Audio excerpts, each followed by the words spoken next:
Shalom Bapak Ibu sekalian.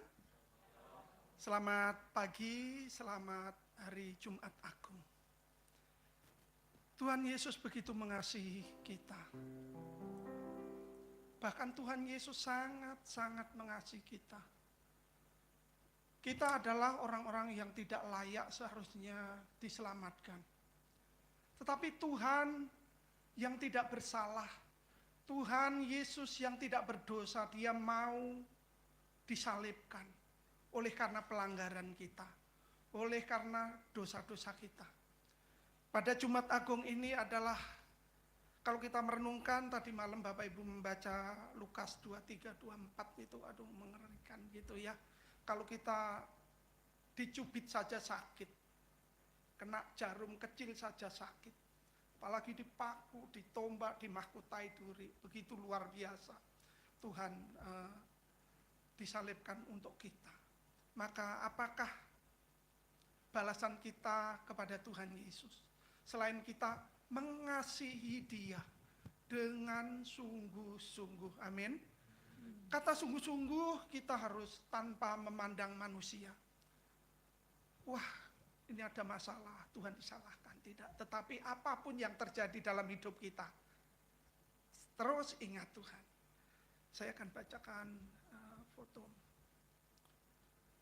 Pertolongan kepada kita ialah di dalam nama Tuhan yang menjadikan langit dan bumi, yang memelihara kesetiaannya sampai selama-lamanya dan tidak pernah meninggalkan pekerjaan buatan tangannya. Kasih karunia dan damai sejahtera dari Allah Bapa kita dan dari Tuhan Yesus Kristus menyertai kita. Amin. Jemaat, kami ajak bangkit berdiri. Kita angkat satu pujian, sambutlah Yesus.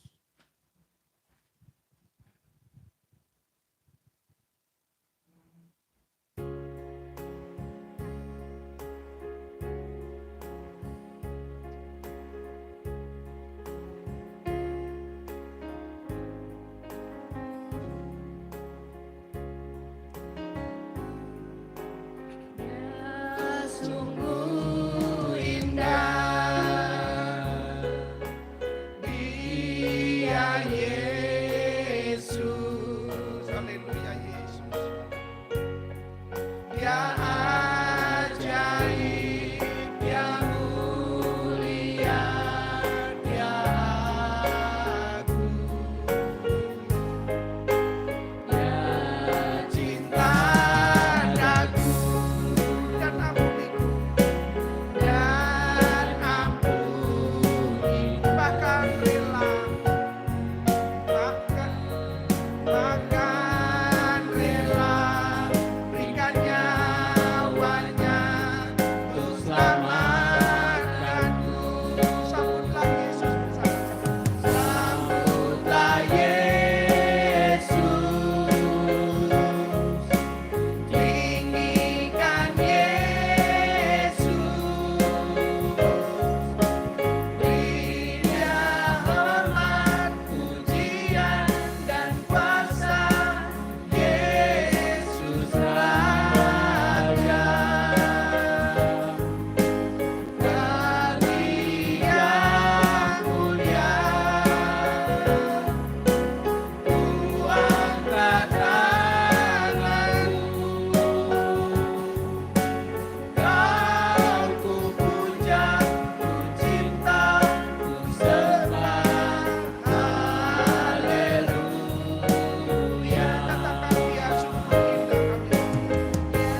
Tuhan Yesus.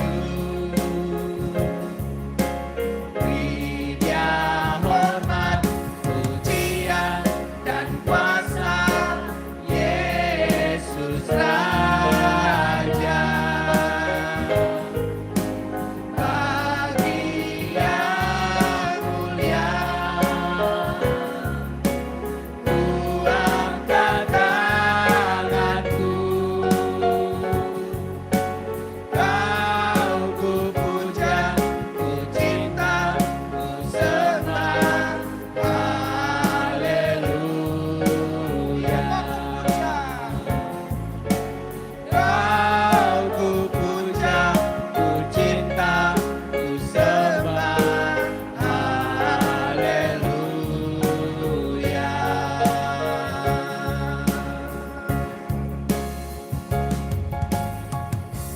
Mari kita datang kepada Tuhan.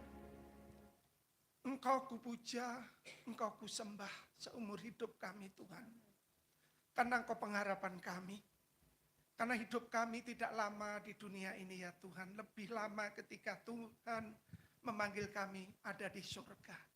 Terima kasih atas pengorbanan-Mu yang Tuhan berikan kepada setiap kami. Sehingga pada pagi hari ini jemaat-Mu yang sangat mengasihi Tuhan berada di rumah-Mu Tuhan. Juga kami berdoa untuk setiap teman-teman kami ya Tuhan. Yang tidak bisa bersama kami, tolong Tuhan tetap melindungi mereka, Tuhan menjagain mereka. Jikalau mereka susah, Tuhan hiburkan. Yang sakit, Tuhan sembuhkan. Yang ada masalah, Tuhan lepaskan di dalam nama Tuhan Yesus Kristus. Juga ampuni segala pelanggaran kami, kesalahan kami ya Tuhan. Sebagai manusia, kekilapan kami ya Tuhan. Tapi segala pelanggaran kami tidak membuat kami menjauh daripada-Mu Tuhan. Tapi kami ingin semakin dekat dan mengasihi Tuhan. Terima kasih Bapa, kami juga menyerahkan anak-anak-Mu yang ambil bagian semuanya. Tuhan tolong biarlah kami melayani Tuhan dengan sungguh-sungguh. Karena kami melayani Raja di atas segala Raja, Tuhan Yesus Kristus. Terima kasih Bapa, hanya di dalam nama Tuhan Yesus kami berdoa dan kami bersyukur. Orang percaya katakan amin. Puji Tuhan, silakan duduk jemaat yang dikasihi Tuhan. Kita lanjutkan pujian kita pada pagi hari ini dengan satu pujian, Bagi Dia.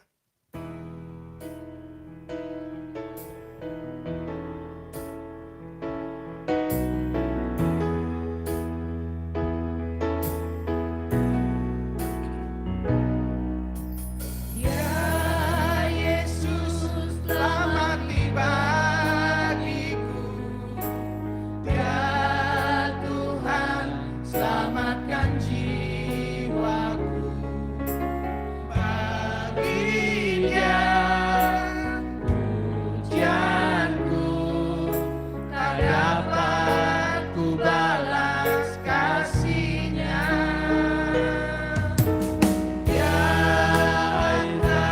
Ku jadi anaknya, beri damai di dalam hidupku. Bagi Dia sembahku, hanya Dia segalanya bagiku. Katakan bersama-sama, bagi Dia. Bagi Dia segala pujian, hormat serta syukur, kekal selamanya. Bagi Dia segala pujian, hormat serta syukur,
Bapak Ibu yang sangat dikasihi Tuhan, inilah janji kita kepada Tuhan.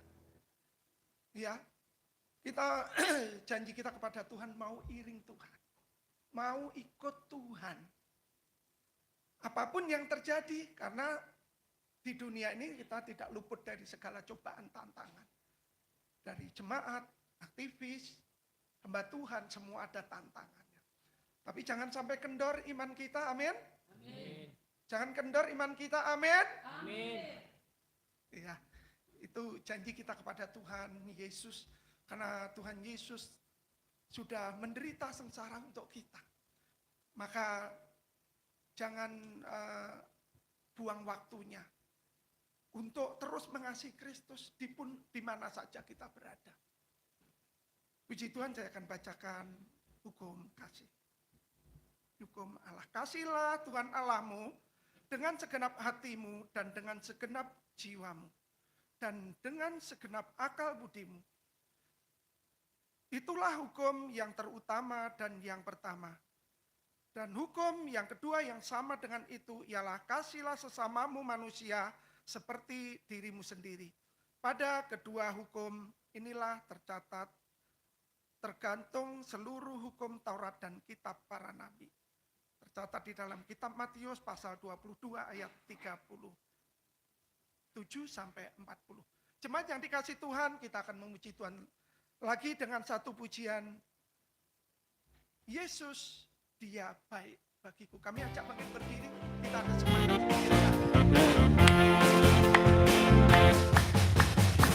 Dia mati bagiku, Dia bangkit bagiku, Dia Tuhan Allah penyelamatku.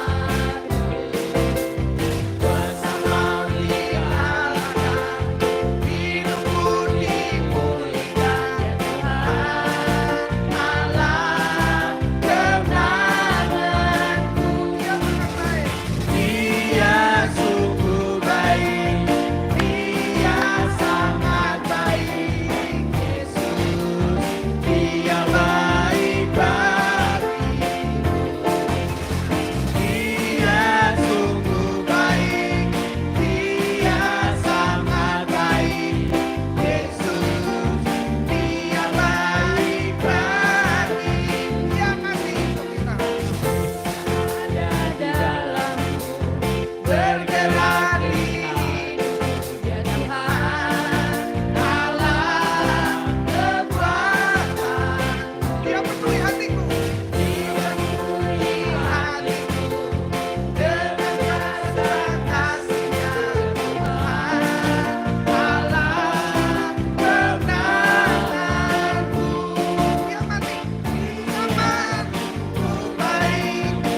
Amin. Amin. Ya, puji Tuhan, tetap masih bangkit berdiri. Kita akan melakukan pengakuan iman rasuli.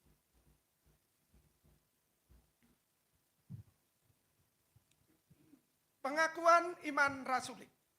Aku percaya kepada Allah, Bapa yang Maha Kuasa, Khalik langit dan bumi, dan kepada Yesus Kristus anaknya yang tunggal Tuhan kita, yang dikandung dari Roh Kudus, lahir dari anak darah Maria, yang menderita sengsara di bawah pemerintahan Pontius Pilatus, disalibkan, mati dan dikuburkan, turun ke dalam kerajaan maut. Pada hari yang ketiga bangkit pula dari antara orang mati, naik ke surga, duduk di sebelah kanan Allah, Bapa yang Maha Kuasa. Dan dari sana ia akan datang untuk menghakimi orang yang hidup dan yang mati. Aku percaya kepada Roh Kudus, gereja yang kudus dan am, persekutuan orang kudus, pengampunan dosa, kebangkitan tubuh, dan hidup yang kekal. Amin. Puji Tuhan, jemaat yang dikasihi Tuhan, kami persilakan duduk kembali. Kita akan memberikan persembahan untuk pekerjaan Tuhan di tempat ini. Saya akan bacakan nas Alkitab pada pagi hari ini. Hendaklah masing-masing memberikan menurut kerelaan hatinya, jangan dengan sedih hati atau karena paksaan. Sebab Allah mengasihi orang yang memberi dengan sukacita. Kita akan tundukkan kepala terlebih dahulu. Haleluya.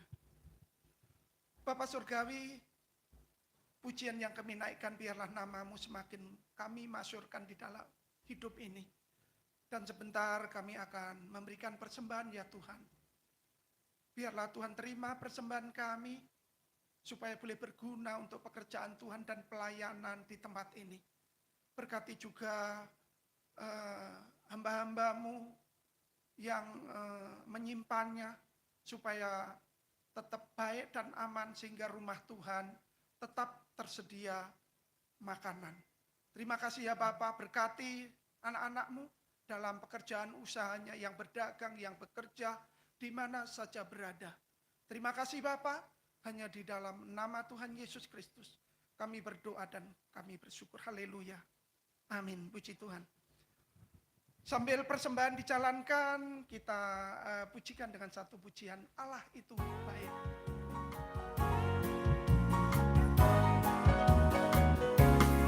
Allah itu baik, sungguh baik bagiku. Ditunjukkannya kasih setianya, Dia menyediakan yang kuperlukan, menyatakan kebenaran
kasih atas persembahan. Bapak Ibu, biarlah Tuhan mengembalikan dengan berlipat ganda. Di dalam Kolose 2 ayat 14 dikatakan, dengan menghapuskan surat hutang yang oleh ketentuan-ketentuan hukum mendakwa kamu, dan itu ditiadakannya dengan memakukannya pada kayu salib. Berapa banyak utang dosa yang Bapak Ibu lakukan. Tuhan Yesus sudah menghapuskan. Maka dari itu marilah kita berlari-lari terus mengejar ke depan, bagaimana iman kita terus bertumbuh mengasihi Kristus tanpa kendor. Nah, susah kalau tanpa kendor. Kan banyak kesibukan, Ruben, kan sibuk kerja, sibuk jalan-jalan. Nah, tapi kita mulai saat ini kita ingat lagi, Tuhan sudah menghapuskan dosa, hutang-hutang dosa yang iblis terus mendakwa kita, dan itu ditiadakan, dihapuskan dengan memakukannya pada kayu salib. Tangan kita, mulut kita, kaki, lambung, kepala, semua itu menggambarkan bagaimana kesalahan dan dosa-dosa kita. Tapi itulah maka balasan kita, Tuhan Yesus, aku mau mengasihi Engkau dengan sungguh-sungguh. Katakan kiri kanan, kamu harus mengasihi Kristus sungguh-sungguh.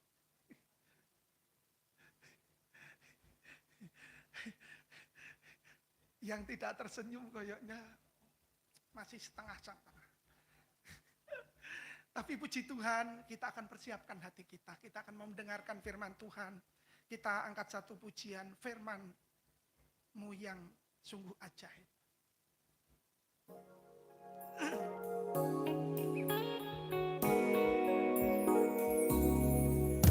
Sungguh rasa kekuatan-Mu ya Allah, di dalam firman-Mu Kau nyatakan diri-Mu sebagai tiang awan siang hari, tiang api di malam hari. Katakan sungguh ku rasa, Sungguh ku rasa kekuatan-Mu ya Allah, di dalam firman-Mu Kau nyatakan diri-Mu sebagai tiang awan siang hari, tiang api di malam hari. katakan pimpin langkah. Pimpin langkahku, bimbing jalanku, berilah jawaban dalam persoalan. Firman-Mu sungguh ajaib. Katakan sekali lagi, sungguh ku rasa.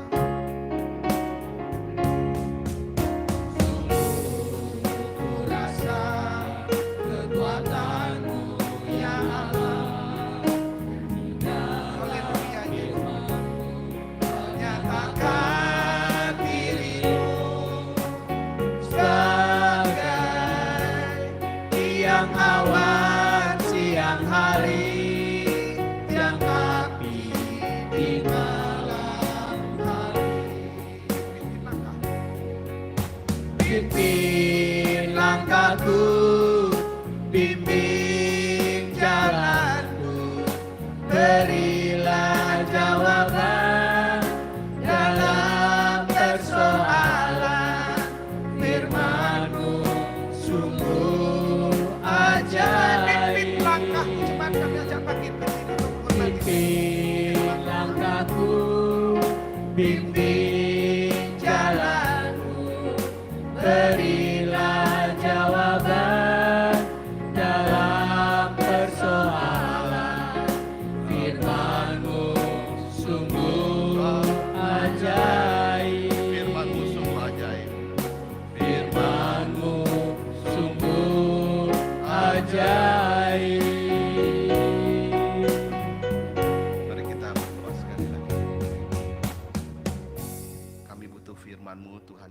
ajaib di dalam kehidupan kami, khususnya ketika kami merenungkan kesengsaraan Tuhan Yesus, kematian-Mu di kayu salib ya Tuhan. Hari ini seluruh umat Tuhan merayakan hari kematian Tuhan. Begitu besar kasih Tuhan bagi kami manusia yang berdosa. Tidak ada cara lain untuk mengampuni dosa kami. Engkau harus mengorbankan dirimu, mengganti korban-korban binatang yang harus disembelih sebelum kedatangan Engkau ke dalam dunia ini. Namun setelah kedatangan-Mu ya Tuhan, Engkaulah anak domba Allah yang dikorbankan bagi keselamatan manusia, bagi keselamatan kami yang berdosa Tuhan. Kami bersyukur kepadamu ya Tuhan, hari ini setiap umat Tuhan merayakan ibadah Jumat Agung. Biarlah kiranya Tuhan berkati ya Tuhan setiap hamba-hamba-Mu yang memberitakan firman-Mu. Berkatilah juga setiap umat-Mu yang merenungkan dan menghayati ya Tuhan. Betapa pengorbanan-Mu sungguh luar biasa bagi kami ya Tuhan. Ajar kami ya Tuhan mengenal Tuhan lebih dalam lagi, lebih sungguh-sungguh mengenal kasih-Mu Tuhan. Dan kami juga boleh mengasihi Tuhan lebih sungguh-sungguh lagi Tuhan di dalam kehidupan ini. Berkatilah Tuhan setiap kami. Sebentar lagi kami akan mendengar firman-Mu berbicara kepada kami ya Tuhan. Kami siap mendengar firman-Mu. Di dalam nama Tuhan Yesus, berkati urapi hamba-Mu yang hina dina. Pakai dia menjadi saluran berkat-Mu Tuhan. Terima kasih, dalam nama Yesus kami berdoa. Haleluya. Amin. Silakan duduk Bapak Ibu yang dikasih Tuhan. Kita akan menyaksikan video berikut ini, video yaitu berisi puisi yang disampaikan anak-anak pesantren tentang penyaliban Tuhan Yesus. Ya, saya ketika melihat video ini sungguh indah, saudara ya. Coba kita saksikan video ini.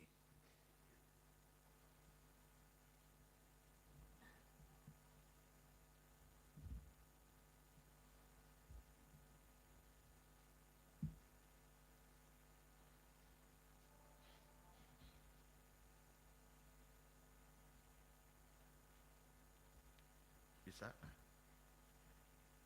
Tadi bisa ya. Ia yang rebah di pangkuan perawan suci, bangkit setelah 3 hari, melawan mati. Ia yang lemah menghidupkan harapan yang nyaris punah. Ia yang maha lemah, jasadnya menanggungkan derita kita. Ia yang maha lemah, deritanya menaklukkan raja-raja dunia. Ia yang jatuh cinta pada pagi setelah dirajam nyeri. Ia yang tengadah ke langit suci, terbalut kain merah kirmizi. Oh, cintailah aku. Mereka bertengkar tentang siapa yang mati di palang kayu. Aku tidak tertarik pada debat ahli teologi. Darah yang mengucur itu lebih menyentuhku. Saat aku jumawa dengan imanku, tubuh nyeri yang tergeletak di kayu itu terus mengingatkanku. Bahkan ia pun menderita bersama yang nista. Muhammadku. Ya, sampai situ dulu ya, saudara ya. Oke, kita hari ini membahas yaitu ucapan Tuhan Yesus yang terakhir. Ya Bapa, ke dalam tangan-Mu kuserahkan nyawaku. Mari kita akan membaca terlebih dahulu Lukas pasal 23 ayat 44 sampai dengan ayat yang ke-46. Lukas pasal 23 ayat 44 sampai ayat 46. Saya akan bacakan ya. Demikian bunyi firman Tuhan. Ketika itu hari sudah kira-kira jam 12. Lalu kegelapan meliputi seluruh daerah itu sampai jam 3. Sebab matahari tidak bersinar dan tabir bait suci terbelah dua. Lalu Yesus berseru dengan suara nyaring, "Ya Bapa, ke dalam tangan-Mu kuserahkan nyawaku." Dan sesudah berkata demikian, ia menyerahkan nyawanya. Bapak Ibu yang dikasih Tuhan, ini adalah ucapan Tuhan Yesus yang terakhir ya. Yang terakhir sebelum dia disalibkan. Sebelum dia menyerahkan nyawanya, "Ya Bapa, ke dalam tangan-Mu kuserahkan nyawaku." Ini ada puncak daripada pengorbanan dan penyerahan diri Tuhan Yesus, saudara ya. Ayat kuncinya di ayat 46 ya, yang mengandung makna teologis yang sangat mendalam. "Ya Bapa, ke dalam tangan-Mu kuserahkan nyawaku." Itu juga saudara ada di dalam Mazmur pasal 31 ayat yang ke-6 ya. Kita melihat bahwa ini berita nubuatan yang digenapi ya. Di dalam Mazmur 31 ayat yang ke-6 saya bacakan ya. "Ke dalam tangan-Mu lah kuserahkan nyawaku.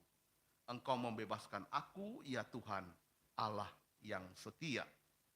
Saudara, kalau kita melihat di sini, Yesus menyelesaikan tugasnya, saudara, dan menggenapi nubuatan ya. Minggu lalu kita sudah membahas, saudara, ucapan Tuhan Yesus yang ke-6 ya, berkata sudah selesai. Dan ini yang akhir, saudara, sebelum dia mengembuskan nyawanya di atas kayu salib, dia berkata, "Ya Bapa, ke dalam tangan-Mu kuserahkan nyawaku."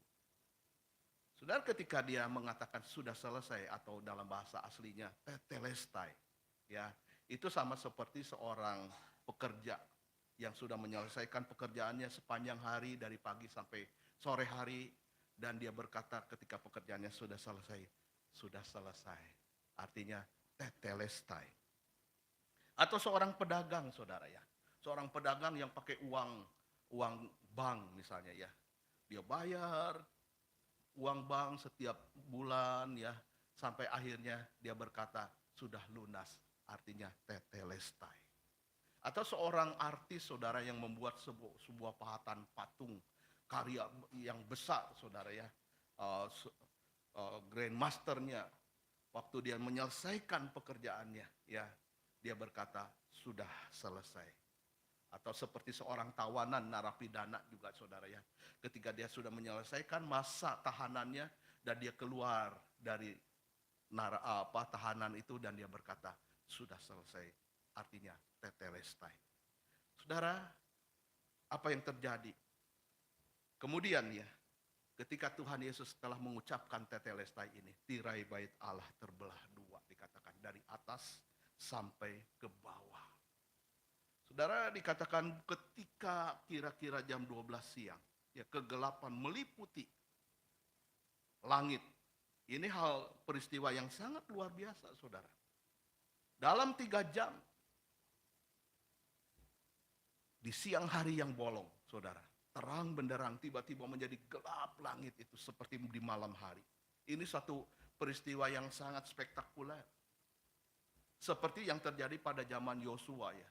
Yosua pernah menghentikan siang hari, saudara ya. Ya. Dan ini hanya bisa dilakukan oleh Allah sendiri ya. Atas permohonan doa Yosua minta supaya matahari berhenti. Hanya Tuhan yang bisa melakukan ini. Demikian juga pada saat Yesus mati di kayu salib. Tuhanlah yang melakukan, saudara. Tiba-tiba siang terang benderang menjadi gelap seperti malam hari. Ya, tidak ada matahari yang bersinar pada saat itu, dikatakan. Dan tabir bait Allah terbelah dua. Saudara, siapa yang bisa merobek tabir bait Allah selain Allah sendiri? Karena tirai bait Allah itu, saudara ya, tirai bait Allah itu adalah tirai yang memisahkan antara ruang kudus dengan ruang maha kudus. Ruang maha kudus itu hanyalah ruang di mana Tuhan hanya bisa bertemu dengan seorang yang namanya imam besar. Di ruang kudus orang-orang umat Tuhan, bangsa Israel boleh datang ke ruang kudus setelah mereka melakukan pembasuhan dari dosa mereka dengan mengorbankan binatang. Jadi sebelum masuk ruang kudus itu, saudara, mereka mengorbankan, ada yang mengorbankan sapi, ya kalau dia orang kaya, kalau orang yang sedang-sedang mengorbankan domba, kalau orang miskin mengorbankan burung merpati, saudara ya. Mereka korbankan itu sebagai lambang apa? Darah ini menguduskan mereka sehingga mereka layak masuk di ruang kudus, saudara ya. Tapi untuk ruang maha kudus, itu hanya imam besar yang boleh masuk ke sana. Dan seringkali yang terjadi, imam besar, saudara, ketika melakukan celah dosa, saudara, tidak bisa pulang lagi. Sebab itu imam besar itu di jubahnya ada diikat di pinggangnya, saudara, ya, dengan sebuah tali. Sehingga ketika bertemu dengan Tuhan, tali itu, saudara, akan menyertai dia. Kalau begitu lama dia tidak keluar-keluar, maka tali itu akan ditarik, saudara. Imam besar itu bisa mati, sudah mati, saudara. Begitu kudusnya Allah. Begitu Allah itu, saudara, tidak gampang dihampiri. Tetapi pada saat itu, ketika Tuhan Yesus disalibkan, dikatakan tirai itu terbelah, saudara ya. Robek dari atas sampai ke bawah. Artinya apa? Tidak ada lagi pemisah antara ruang kudus dengan ruang maha kudus. Tidak ada lagi, saudaraku yang dikasih Tuhan, tempat yang tersembunyi bagi Allah untuk ditemui. Sebab kita sudah punya akses masuk ke dalam ruang maha kudus itu melalui seorang imam besar kita, namanya Yesus Kristus. Ketika Yesus mati di kayu salib, saudara ya, dialah imam besar kita, di mana setiap orang boleh datang menghadap Allah Bapa di surga melalui Yesus Kristus tanpa melalui imam manusia biasa, saudara ya. Saudara, dikatakan juga di dalam Ibrani 10 ayat yang ke-14, sebab oleh satu korban saja ia telah menyempurnakan untuk selama-lamanya mereka ia kuduskan. Dikatakan satu korban untuk selamanya, yaitu korban Yesus, untuk selamanya menguduskan kita. Demikian juga di dalam ayat yang ke-17 masih Ibrani 10 dikatakan, dan aku tidak lagi mengingat dosa-dosa dan kesalahan mereka. Saudara, dosa kita tidak lagi diingat-ingat oleh Tuhan karena satu korban, yaitu korban Yesus di kayu salib. Sungguh, saudara, inilah suatu skandal di mana kegagalan dan masalah terbesar manusia, yaitu dosa, saudara, telah ditanggung oleh Yesus di kayu salib. Telah dibayar lunas, telah diselesaikan oleh Tuhan sendiri. Hanya Tuhan yang bisa menyelesaikan, saudara, masalah dosa manusia.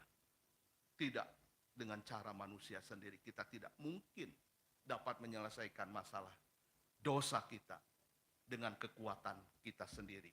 Nah, Bapak Ibu yang dikasih Tuhan, kita akan melihat ya, apa makna dari ucapan terakhir Tuhan Yesus ini, saudara ya. Nah, Yesus menyelesaikan tugasnya dan menggenapi nubuatan dengan perkataan, sudah ya Bapa, ke dalam tanganmu kuserahkan nyawaku. Ya Bapa, dia serahkan nyawanya kepada Bapa, saudara, ya, bukan kepada yang lain. Kita melihat di sini, saudara, satu hubungan pribadi yang begitu dekat ya antara Yesus dengan Allah Bapa, ya, karena memang Bapa dan Yesus adalah satu. Hubungan pribadi, ya, kata tanganmu menggambarkan hubungan yang sangat erat secara pribadi dengan Bapa. Ada kepercayaan yang penuh di sini, saudara. Inilah ekspresi kepercayaan penuh. Ke dalam tanganmu ku serahkan nyawaku. Kepercayaan itu, saudara, kita tidak boleh berikan kepada sembarang orang, bukan? Ya. Kepercayaan itu kita berikan kepada orang yang layak kita percayai. Begitu juga, saudara, Yesus menyerahkan kepercayaan termasuk nyawanya, saudara, kepada Bapa yang memberi kehidupan. Di dunia ini tidak ada yang dapat memberi kehidupan selain Allah Bapa di surga, saudara. Kita lahir karena Tuhan yang menginginkan kita lahir, ya. Walaupun, saudara, ada usaha manusia yaitu ayah dan ibu kita, tetapi jika tidak dikehendaki Tuhan, ada banyak suami istri yang belum mendapat keturunan, saudara ya.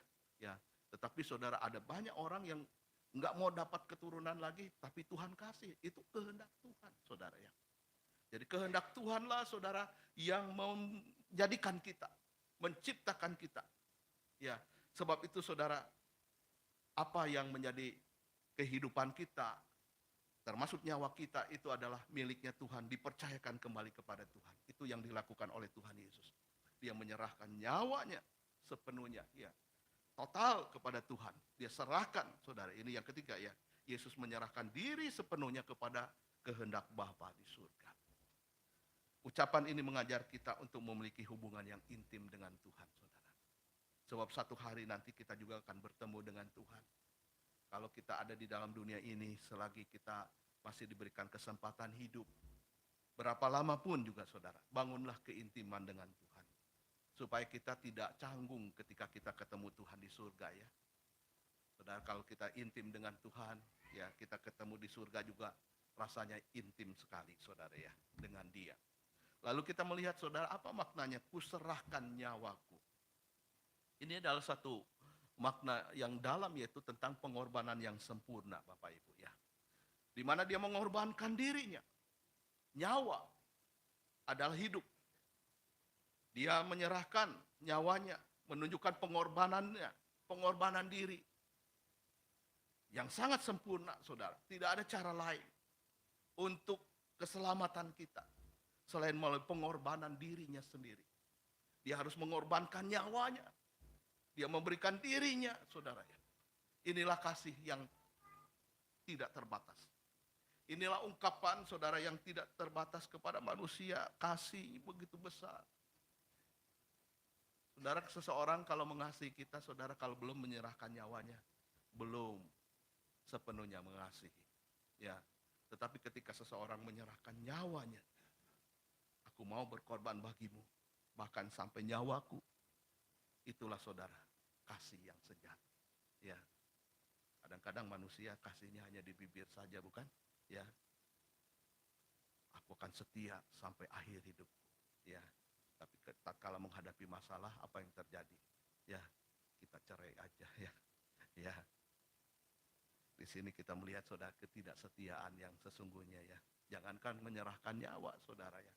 Baru masalah sedikit saja ya,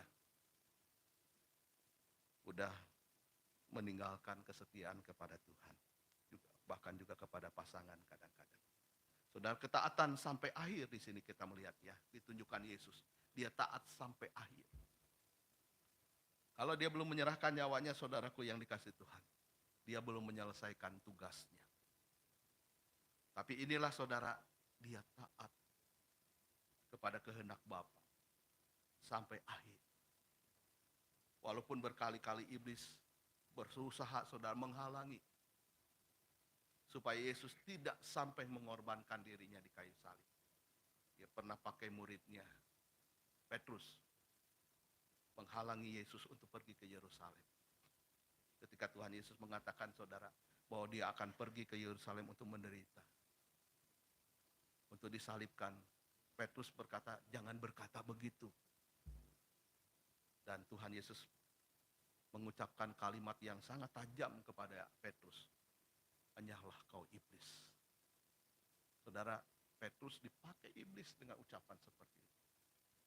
Karena memang tidak ada cara lain. Keselamatan manusia dari dosa. Yesus harus mengorbankan dirinya. Pengorbanan ini adalah inti dari penebusan dosa kita. Saudara. Pengorbanan adalah wujud cinta kasih dan kepedulian. Menyerahkan diri berarti melepaskan kendali, mempercayai sesuatu yang lebih besar. Ya, pengorbanan Yesus, saudara, sebagai bukti nyata, saudara ya, dia serahkan hidupnya, serahkan nyawanya. Kalau ada orang tua yang berusaha, saudara, berjuang demi anaknya, sampai mengorbankan seluruh hidupnya. Bahkan, saudara ya, saya teringat ya ada seorang ibu. Dia berusaha saudara memberi makan anaknya itu ya. Anak-anaknya itu saudara dikasih makan telur. Ya karena hanya itu kemampuannya. Dia cuma makan kuah dari telur yang direbus. Kasih ibu kepada anak begitu luar biasa. Namun kasih Tuhan lebih besar lagi saudara ya. Dia berani mengorbankan nyawanya. Yesus mati di kayu salib bagi kita. Saudara, kita melihat di sini ya ketika Yesus disalibkan. Yohanes 19 ayat 32 sampai 34 berkata, maka datanglah prajurit-prajurit lalu mematahkan kaki orang yang pertama dan kaki orang yang lain yang disalibkan bersama-sama dengan Yesus. Tetapi ketika mereka sampai kepada Yesus dan melihat bahwa ia telah mati, mereka tidak mematahkan kakinya, tetapi seorang dari antara prajurit itu menikam lambungnya dengan tombak dan segera mengalir keluar darah dan air. Saudaraku, Tuhan Yesus tidak dipatahkan kakinya, dikatakan. Ini sebenarnya saudara penggenapan nubuatan juga di dalam perjanjian lama. Waktu dia disalibkan, prajurit-prajurit yang menyalibkan Yesus mematahkan kaki dua penjahat yang disalibkan bersama dengan Tuhan Yesus. Inilah cara saudara yang disebut crucifragium, ya. Cara crucifragium ini adalah cara mematahkan kaki supaya orang yang disalibkan itu cepat mati, ya. Kalau ketika Tuhan Yesus sebelum mengucapkan kata sudah selesai, dia dikasih minum air asam, air cuka, saudara, ya. Itu sebenarnya air itu, saudara, ketika dia berkata, aku haus, dikasih saudara air asam itu, saudara, ya. Yang sudah basi, cuka yang sudah basi, ya, saudara, ya. Itu seperti obat bius, asam itu, saudara. Untuk menahan seperti nyeri sedikit, padahal nyerinya minta ampun, disalib itu. Supaya memperpanjang penderitaannya. Tetapi lain ketika sudah di detik-detik terakhir. Justru mungkin prajurit-prajurit melihat, ya, sudah waktunya mereka ini mati, maka kaki-kaki mereka dipatahkan. Namun apa yang terjadi dengan kaki Tuhan Yesus? Kaki Tuhan Yesus tidak dipatahkan. Seperti nubuatan di dalam perjanjian lama, kakinya tidak dipatahkan. Sebab dia sudah mati duluan beberapa jam sebelum penjahat-penjahat yang disalibkan Yesus itu mati, saudara, ya. Yesus mati terlebih dahulu. Namun dikatakan, saudara, untuk membuktikan Yesus benar-benar sungguh mati, saudara. Ini prajurit-prajurit itu begitu kejamnya mereka, saudara, ya. Kaki Yesus tidak dipatahkan, tapi lambung Yesus ditikam dengan tombak. Sampai keluarlah, saudara, sisa-sisa yang terakhir, ya. Plasma darah dengan air. Saudara, plasma darah itu terpisah dari air ketika seseorang mati. Itu yang keluar, yang sisa dari lambung Yesus, dari perut Yesus itu. Selanjutnya kita melihat di dalam ayat 36-37. Sebab hal itu terjadi, dikatakan, supaya genaplah yang tertulis dalam kitab suci. Tidak ada tulangnya yang akan dipatahkan, dan ada pula nas yang mengatakan, mereka akan memandang dia yang telah mereka tikam. Ya. Jadi ini digenapi, saudara. Drama 6 jam sejak Yesus, saudara, disalibkan dari jam 9 sampai jam 3 sore, saudara. Kita melihat di sini, saudara, ya, bahwa hal yang luar biasa banyak dialami oleh Tuhan Yesus. Penderitaan, siksaan, saudara, ya, kekejaman yang tidak manusiawi diterima oleh dia. Walaupun sebelumnya juga dia mengalami, saudara, penyiksaan, ya. Inilah kita melihat, ya, problem fundamental manusia, yaitu kematian, harus dialami oleh Yesus. Supaya kematian ini, saudara, dikalahkan. Maut itu dihancurkan. Yesus harus masuk di dalam kematian itu. Sehingga kematian itu menjadi awal dari kehidupan yang baru. Kehidupan yang kekal. Hanya Yesus yang berkata, aku serahkan nyawaku, lalu dia mati. Ada banyak orang, saudara, berbeda, ya, dengan Yesus, ya. Sebelum meninggal dia kasih pesan ini itu, ya. Baru dia meninggal. Tapi Yesus ketika dia berkata, ke dalam tanganmu aku serahkan nyawaku, dia langsung meninggal. Ya. Bahkan ada banyak orang, saudara, memberikan pesan-pesan, ya, tapi matinya mungkin besoknya atau lusanya, ya. Namun Yesus saat itu juga, ya, dia mati. Jadi di sini kita melihat, saudara, kematian Yesus justru merupakan kemenangan atas maut. Ya. Maut yang merupakan musuh terakhir dalam kehidupan manusia yang sulit dikalahkan. Maka, saudara, dikalahkan oleh kematian Tuhan Yesus. Dia menggenapi nubuat bahwa benih perempuan itu akan menghancurkan kepala ular. Itu saudara sejak di Taman Eden ya. Waktu Adam dan Hawa berbuat dosa, Tuhan sudah menubuatkan bahwa kepala ular itu akan dihancurkan. Nah inilah saudara, pada saat Tuhan Yesus mati di kayu salib, dan ular itu hanya bisa membagut tumitnya, yaitu ketika Yesus disalibkan. Saudara, kelihatannya ini seperti kekalahan, tetapi sebenarnya adalah kemenangan. Apalagi ketika dia dibangkitkan, dia berseru, "Hai maut, di mana sengatmu? Maut telah dikalahkan oleh kematian dan kebangkitan Tuhan Yesus." Selanjutnya Bapak Ibu kita lihat ya, di dalam Yohanes 10 ayat 17 dan 18 ada dikatakan, "Bapa aku mengasihi aku, oleh karena aku memberikan nyawaku untuk menerimanya kembali. Tidak ada seorang pun mengambilnya daripadaku, melainkan aku memberikannya menurut kehendakku sendiri. Aku berkuasa memberikannya dan berkuasa mengambilnya kembali. Inilah tugas yang kuterima dari Bapakku." Artinya apa saudara ayat ini? Artinya kalau Yesus tidak menyerahkan nyawanya, dia tidak akan saudara ada yang bisa mengambil nyawanya. Tapi dia sendiri yang menyerahkan nyawanya dikatakan saudara. Tidak ada seorang pun yang dapat mengambilnya daripadaku, melainkan aku memberikan menurut kehendakku sendiri. Jadi Yesus sengaja memberikan nyawanya sebagai tanda kasihnya yang besar bagi kita. Dan kemudian kita melihat hasilnya apa? Yesus memiliki kuasa atas kehidupan dan kematian. Melalui kematian Tuhan Yesus. Jangan pikir saudara, kematian Tuhan Yesus itu merupakan kekalahan. Tetapi justru disinilah saudara ya, bukti nyata Yesus memiliki kuasa dan atas kehidupan dan kematian. Ya, Yesus berkuasa saudara ya, dan tidak ada kuasa lain yang dapat menandingi dia. Sudah di dalam Markus pasal yang ke-15, bisa tolong dibantu enggak?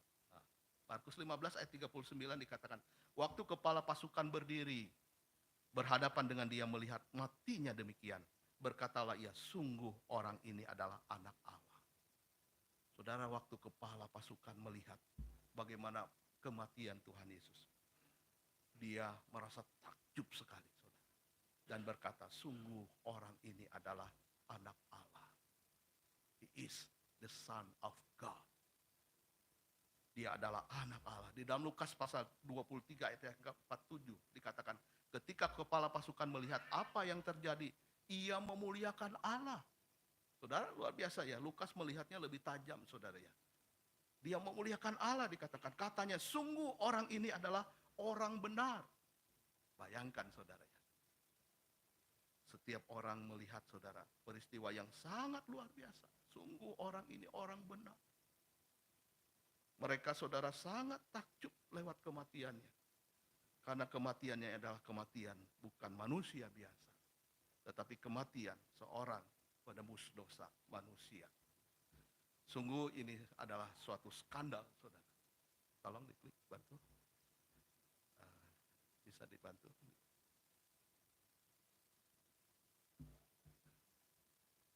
Yang tidak bisa mati, Tuhan yang tidak bisa mati saudara ya, rela mati di salib supaya kita mati memperoleh kehidupan.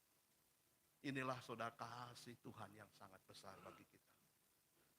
Tuhan sebenarnya tidak bisa mati saudara ya, tetapi dia memberi dirinya untuk mati. Seperti ayat tadi berkata ya, tidak ada yang dapat mengambil nyawaku, dikatakan, tetapi aku yang memberikannya. Tuhan merelakan dirinya. Sungguh saudara, hanya Tuhan yang bisa saudara menyelamatkan kita. Sebab itu dia rela berikan segala-galanya. Dia berikan hidupnya, dia rela mati saudara di salib, supaya kita yang mati memperoleh kehidupan. Memang kita hidup secara jasmani, tetapi secara rohani orang yang berdosa itu mati secara rohani ya di hadapan Tuhan. Kita ini adalah mayat-mayat yang berjalan saudara. Tetapi dengan kematian Yesus di kayu salib, maka kita dihidupkan kembali.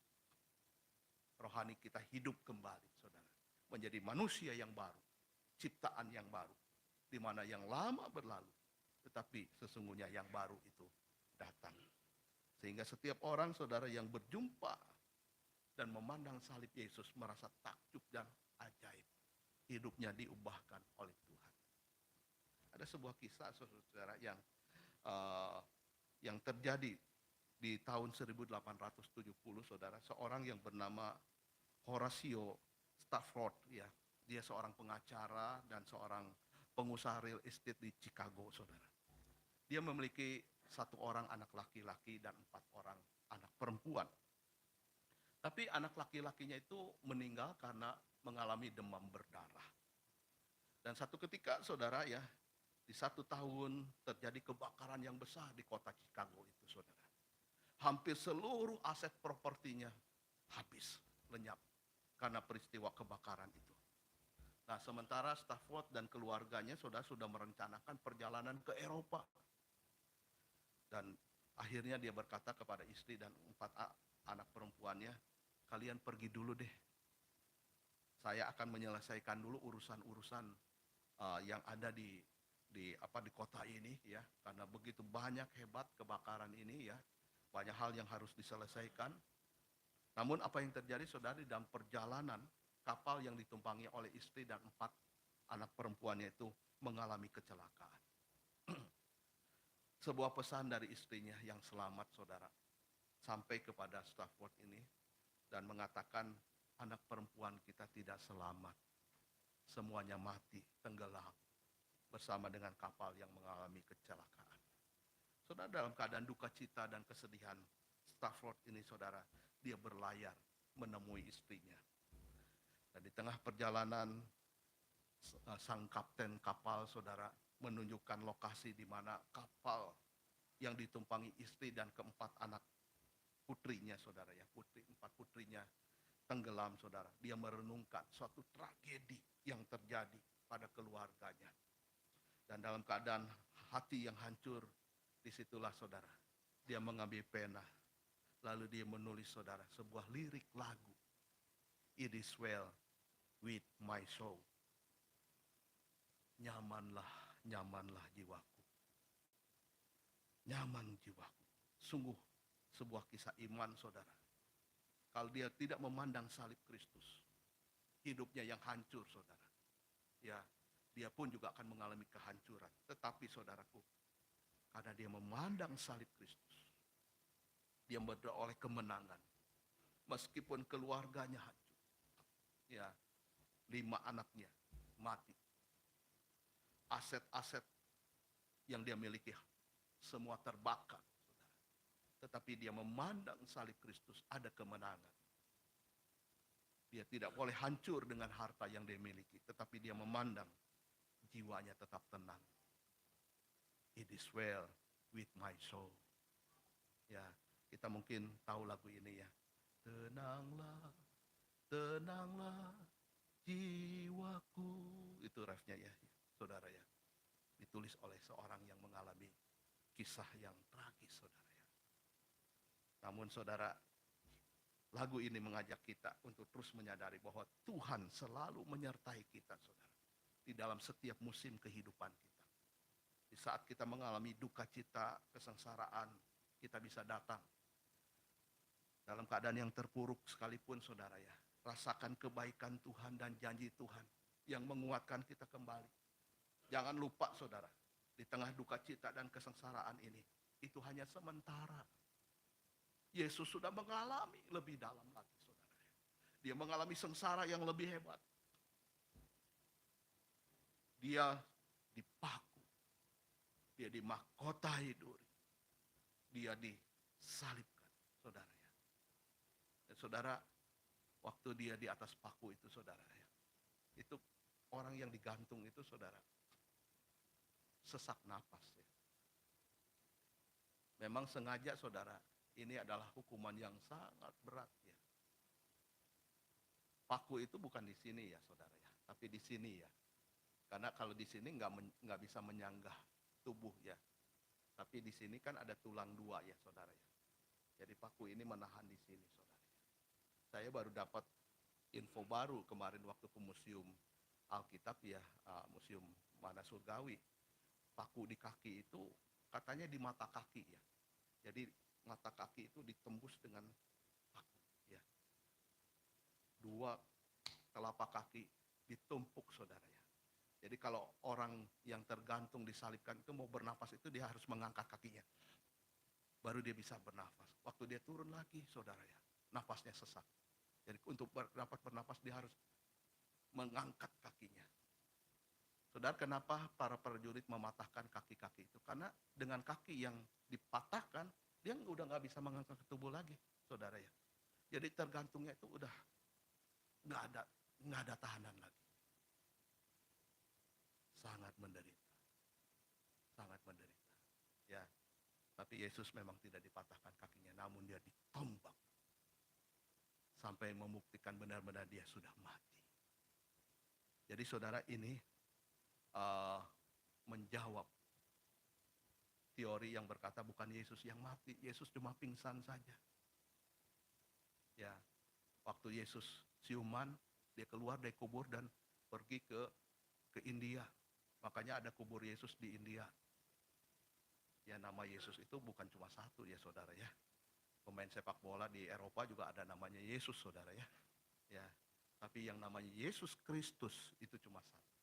Ya, Yesus artinya juru selamat. Kristus yang diurapi artinya saudara. Itu cuma satu. Dia benar-benar mati. Ya, berbeda dengan Yudas Iskariot. Yudas Iskariot gantung diri. Ya, dan dia juga mati, saudara ya. Tapi saudara, peristiwanya lain, ya. Dia di sana, Yesus di sini, saudara ya. Berbeda sekali. Saudara, ketika darah dan air keluar dari tubuh seseorang, itu adalah udah satu bukti, saudara. Dia benar sudah mati. Dia sudah mati. Makanya nanti kita masuk dalam kisah penampakan Yesus ketika kebangkitan Yesus ya. Ada seorang murid Yesus yang bernama Thomas. Kalau aku belum melihat dengan mata kepalaku bahwa Yesus itu bangkit, aku nggak akan percaya. Kalau aku belum mencucukkan, masukkan jariku ke bekas paku di tangannya dan ke bekas tombak di lambungnya, aku nggak percaya. Dan ketika Yesus bertemu dengan dia, Thomas saudara akhirnya percaya. Karena dia memang saudaraku melihat. Ada banyak orang saudara seperti Thomas bukan? Ya, meragukan kematian Tuhan Yesus. Tapi akhirnya saudara, si Thomas percaya bahwa benar-benar Yesus sudah mati. Hari ini kita memperingati saudara, hari kematian Tuhan Yesus. Tapi jangan berhenti di kematiannya saudara. Lihatlah saudara, kebangkitannya pada hari yang ketiga. Kematiannya membuktikan saudara, menjadi perenungan arti pengorbanan dan penyerahan diri yang sangat besar. Dan kisah di balik perkataan, ya Bapa ke dalam tanganmu, kuserahkan nyawaku, saudara, biarlah ini menjadi pesan yang mengingatkan kita. Ya, suatu hari nanti kita pun juga akan bertemu dengan Bapa di surga, di mana hidup kita saudara sepenuhnya adalah milik Tuhan. Oleh sebab itu saudaraku yang dikasihi Tuhan, jalanilah kehidupan dalam dunia ini. Hiduplah dengan sungguh-sungguh mengasihi Tuhan yang sudah mati di salib bagi kita. Dan hiduplah bagi dia untuk kemuliaan nama Tuhan. Amin. Kita akan masuk dalam perjamuan kudus. Tapi sebelumnya kita akan mendengarkan sebuah persembahan pujian dari Family Cell, Simeon Hana, yang berjudul lagu Via Dolorosa ya. Via Dolorosa itu artinya saudara jalan penderitaan. Sampai hari ini masih ada jalan itu di Yerusalem. Namanya jalan Via Dolorosa. Di mana jalan yang ditempuh oleh Tuhan Yesus. Sambil memikul salib yang berat. Berkali-kali dia jatuh. Saudara, dia sampai tidak kuat lagi mengangkat salib itu. Dibantu oleh seorang yang bernama Simon dari Kirene. Mari kita dengarkan pujian ini sambil kita mempersiapkan hati untuk menerima perjamuan Tuhan.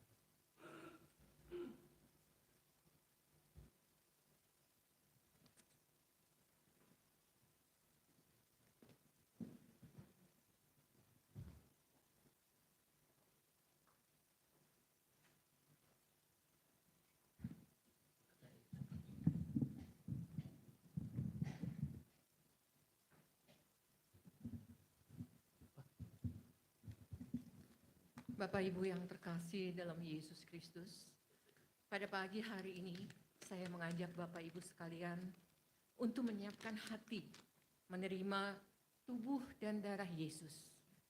Pada kesempatan kali ini kami ingin menyanyikan sebuah pujian tentang menggambarkan betapa sengsaranya Yesus waktu menebus dosa saya dan dosa Bapak Ibu sekalian.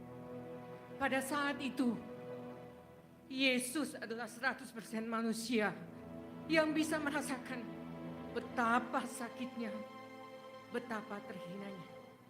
Bapak Ibu sekalian, tubuh dan darah ini menghapuskan dosa saya dan dosa Bapak Ibu sekalian. Maknai ini. Dan jangan jadikan ini sebagai suatu kebiasaan, suatu rutinitas, tapi maknai ini dan jiwai ini. Suara kami bukan suara yang bagus, tapi kami ingin mempersembahkan dan memaknai. Terimalah ini dengan hati dan jiwai ini sebagai pengorbanan Tuhan bagi kita semua. Tertatih dan terhempas di jalan sunyi, bahkan tercampakkan di hadapan ketidakadilan. Jalan panjang berliku berbatu,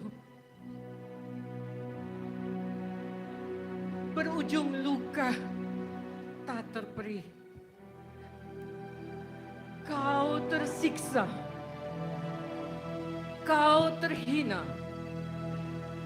via dolorosa.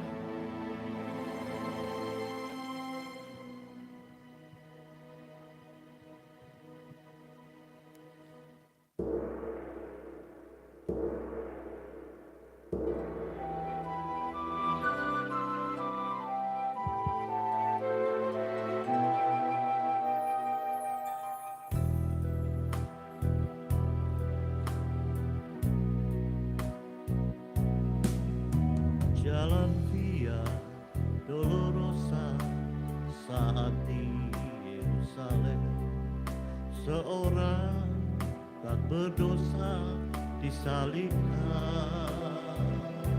dicaci dan dihina, diteriakan kematiannya.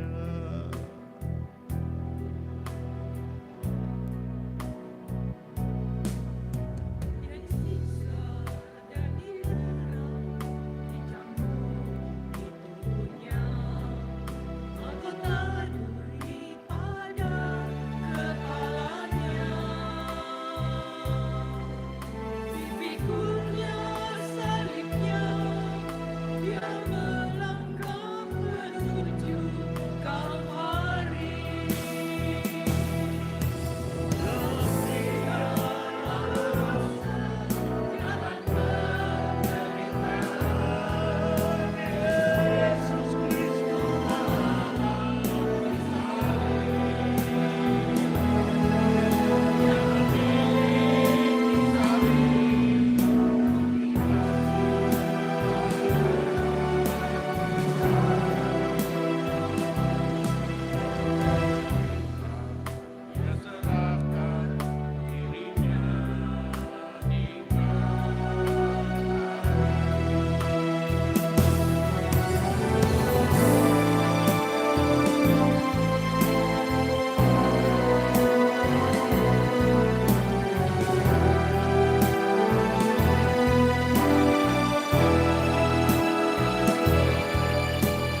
Untuk memasuki perjamuan kudus, silahkan yang bertugas maju ke depan.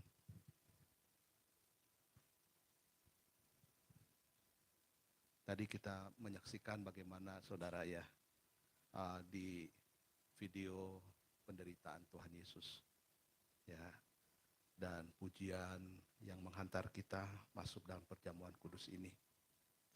Mari kita dengan segenap hati kita benar-benar saudara lebih menghayati dan mencintai Tuhan kita.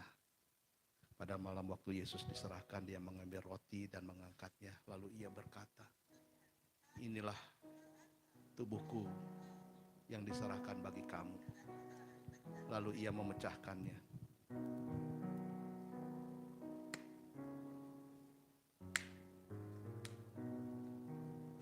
Serta berkata, ambil dan makanlah.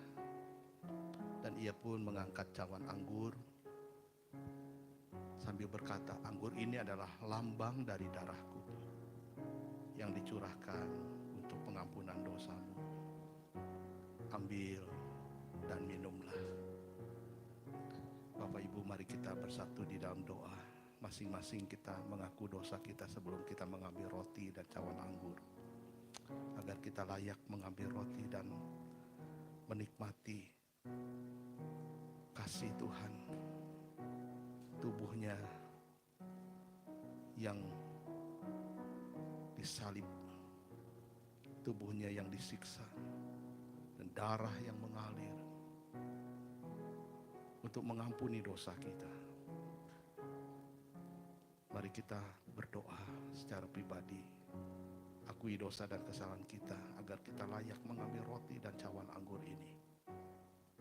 Silahkan berdoa masing-masing.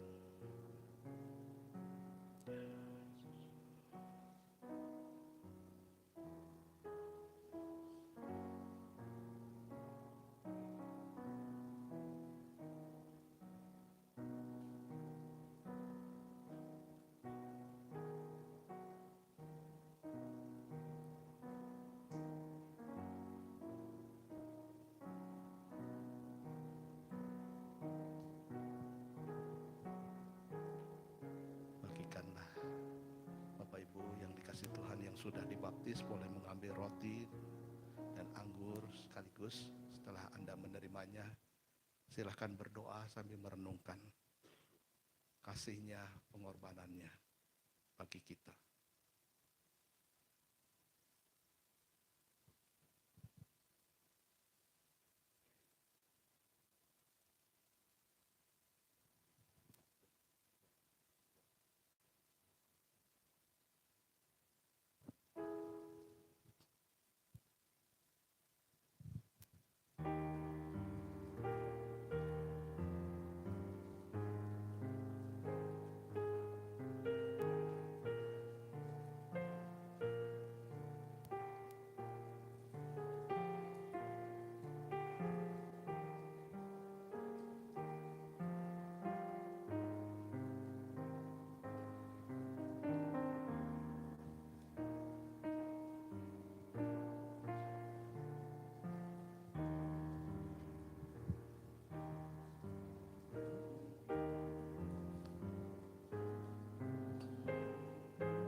kita sama-sama berdiri, kita angkat roti ini. Sebelum kita memakannya, kita akan bersatu di dalam doa. Saya mohon Pak Yongki boleh pimpin kita dalam doa.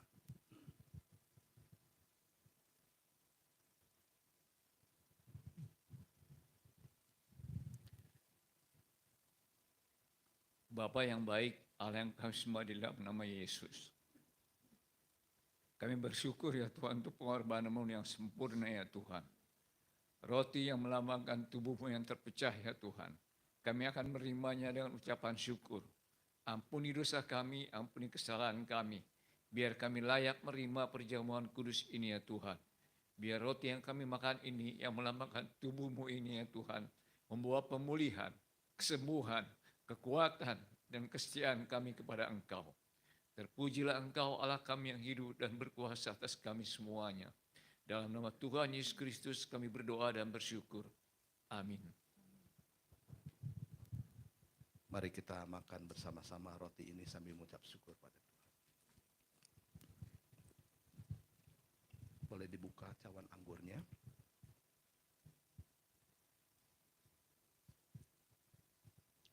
Kita akan mengangkatnya. Tapi sebelumnya kita akan berdoa. Silakan Pak Gigi pimpin doa.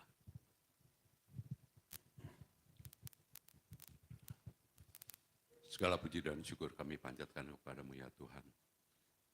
Pengorbanan yang luar biasa. Engkau rela menyerahkan nyawa-Mu, menggantikan nyawa kami, menghapus segala dosa kami. Biarlah kami boleh kenal akan cinta kasih Tuhan yang luar biasa itu. Pengorbanan-Mu yang luar biasa di atas kayu salib Tuhan. Saat ini kami memperingatinya. Saat ini kami boleh menyalaminya ya Tuhan. Bahwa penderitaan yang Engkau alami begitu luar biasa. Itulah yang seharusnya kami terima ya Bapa. Penderitaan yang harus kami alami. Tetapi Engkau rela menanggungnya ya Tuhan. Tuhan terima kasih Bapak atas semuanya ini. Dan biarlah saat ini ya Bapak, saat dimana kami peringati akan cinta kasih Tuhan yang luar biasa itu. Pengorbanan-Mu di atas kayu salib ini ya Bapak. Biarlah kami tidak menyia-nyiakannya. Kami yang telah menerima keselamatan itu ya Bapak. Yang telah Engkau tebus. Tuhan, kiranya Engkau tolong ya Bapak. Supaya kami boleh menjalankan. Dan kami boleh tetap menjalankan keselamatan kami itu ya Bapak. Keselamatan yang telah Engkau berikan pada kami. Terima kasih ya Tuhan, terima kasih atas pengorbanan-Mu yang luar biasa itu. Karena Engkaulah ya Bapak kami boleh mendapatkan kehidupan yang kekal. Terima kasih Bapak, saat ini kami akan menerima anggur ini sebagai curahan darah-Mu yang telah menebus hidup kami. Terima kasih Tuhan, hanya di dalam nama Tuhan Yesus kami berdoa dan mengucap syukur. Amin. Mari kita minum bersama-sama sambil mengucap syukur pada Tuhan.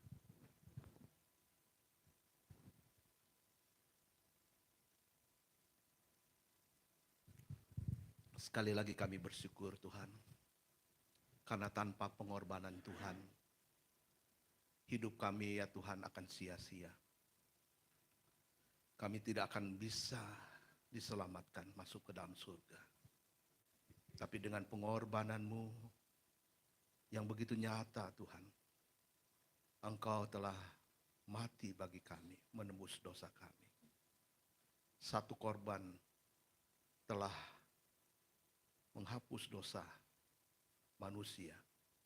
Di sanalah Tuhan kami bersyukur bahwa Tuhan tidak mengingat-ingat lagi dosa kami, dosa masa lalu kami, dosa saat ini, bahkan dosa yang akan datang yang belum kami lakukan. Tuhan berkata sudah selesai. Kami tidak perlu takut bertemu dengan Tuhan apabila satu hari nanti kami berjumpa dengan-Mu Tuhan.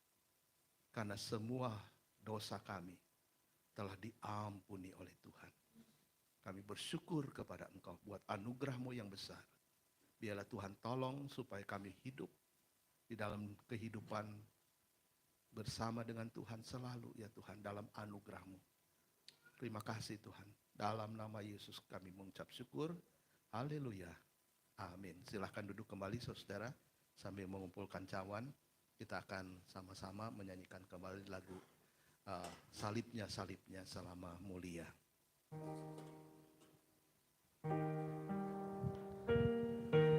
Dan saya serahkan kepada Pak Ruben ya.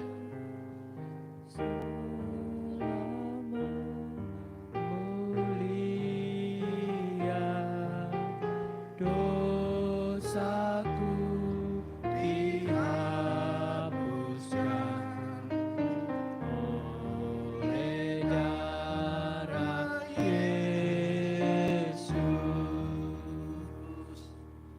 Bapak Ibu yang sangat dikasihi Tuhan, perjamuan kudus telah kita lakukan.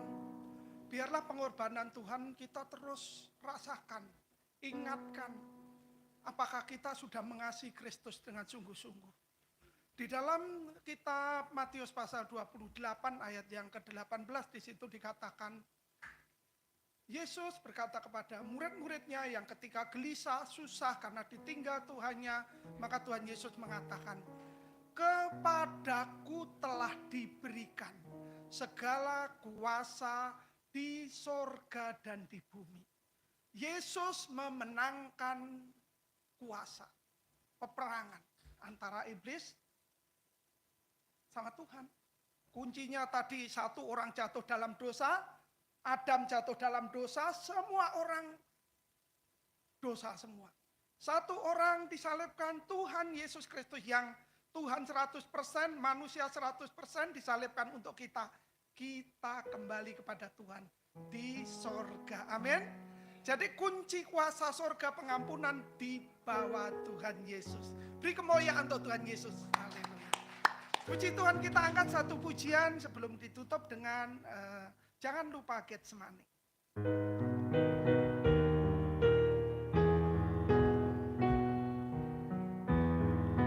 Mahkota Raja.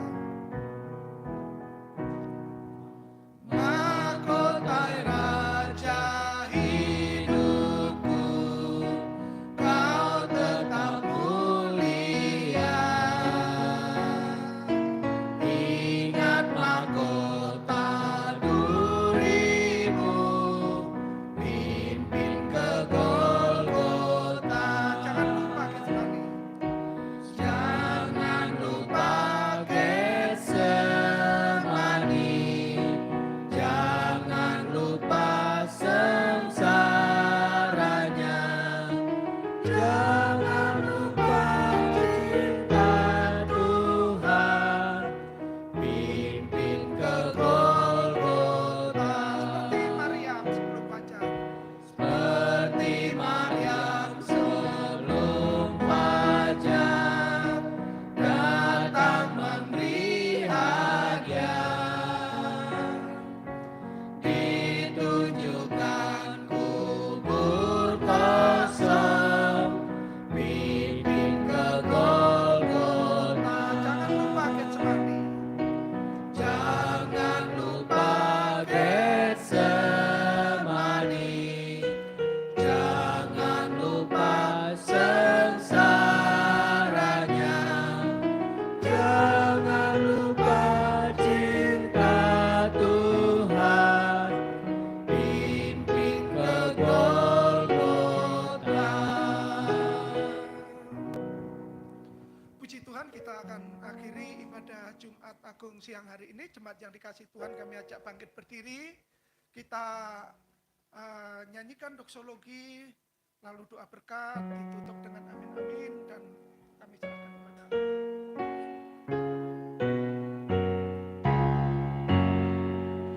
Bagi Bapa, Anak, dan Roh, puji, hormat, dan mulia, ketiganya yang esa. Pohon selamat, sumber berkat. Amin. Bapak Ibu yang dikasihi Tuhan, kita sudah bersama-sama memuji Tuhan, menyembah Tuhan, dan merenungkan kematian Tuhan Yesus.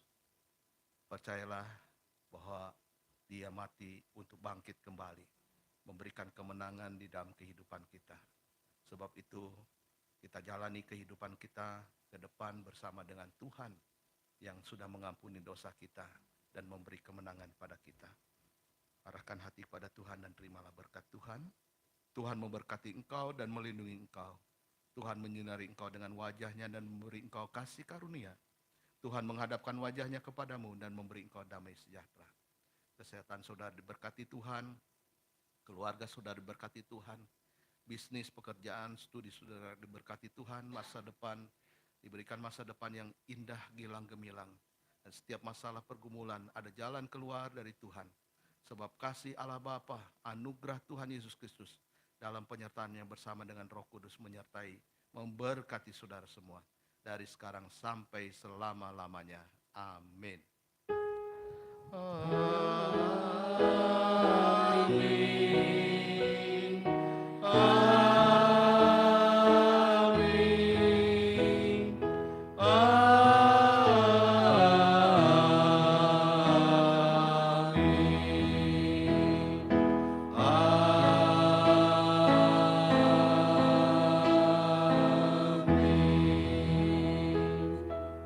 Silakan duduk. Bapak Ibu Saudara, kita belum selesai acara